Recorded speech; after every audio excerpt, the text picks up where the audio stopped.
En hommage à ses origines, malgré la désapprobation de ma mère, mon père gardait cette arme dans sa voiture, derrière son siège, toujours à portée de main. Quand je lui demandais contre qui il comptait s'en servir, il parlait de manière vague. De mecs qui peuvent t'emmerder, le soir, à Nice.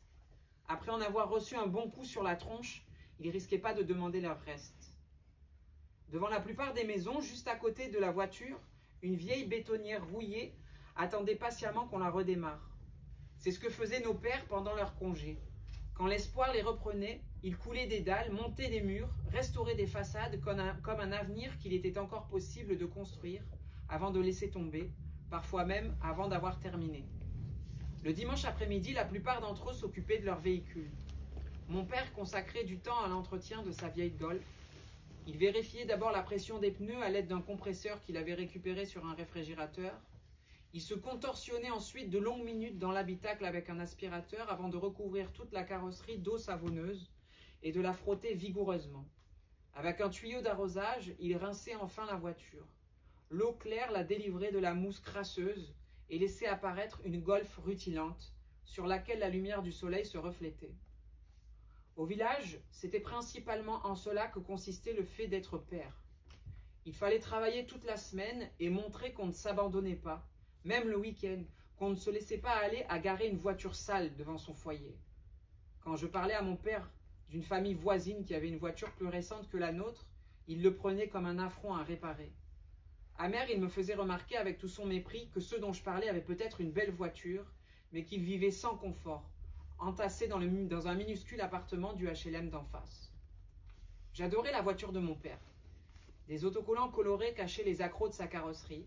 Elle était équipée de petits gadgets commandés sur catalogue, comme ce petit pavé numérique en plastique qui trônait à côté du levier de vitesse. Avec son voyant rouge qui s'allumait lorsqu'on coupait le contact, il s'agissait d'une alarme factice pour tromper les voleurs d'autoradio. Dans la boîte à gants, mon père avait aussi installé une CB. L'appareil était relié par un fil coincé dans la portière à une énorme antenne aimantée sur le toit. Avec son micro et son haut-parleur, il ressemblait aux radios des voitures de police des séries américaines. En parcourant les canaux à l'aide d'un bouton, au milieu des bruits parasites, on captait les échanges des routiers.